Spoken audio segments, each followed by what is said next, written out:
ଜୟ ଜଗନ୍ନାଥ, ଶ୍ରୀ ଜୟ ଜଗନ୍ନାଥ। ତ ଆଜି ମାନେ ରାତିରେ ବୁଲିବା କାରଣ ତ ଦେଖିପାରୁଥିବେ ମାଛ ଆସୁଛି, ଦେଖିପାରୁଥିବେ ମାଛ ବସିବା ନା ଧରୁନି ମାଛ।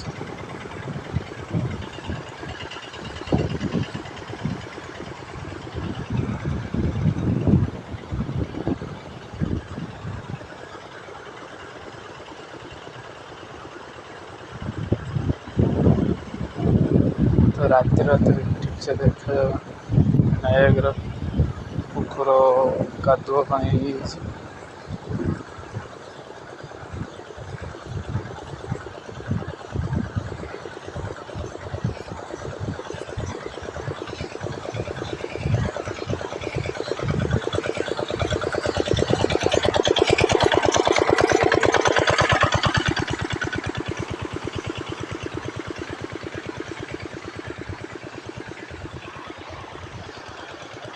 ତ ଆପଣ ଏଇଠି ଦେଖନ୍ତୁ,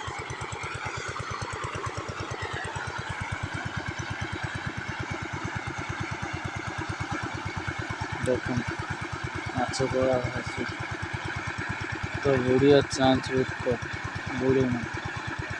ତାକୁ ଏଇ ପଜିସନ୍ କ'ଣ କରାଯିବ କହିଲେ, ଧରିକି ଆପଣମାନଙ୍କୁ ଦେଖେଇବି। ଦେଖନ୍ତୁ ତ ଏବେ ମଲ୍ଟିଂ କରି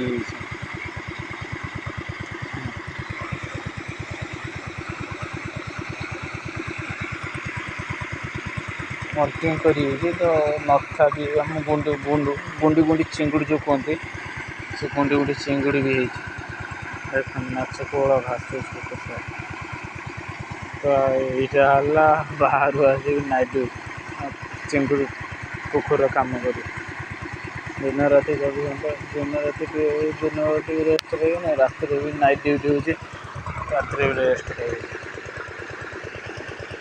ଦେଖିପାରୁଥିବେ ପୁରା ମାଛ ଆସୁଛି,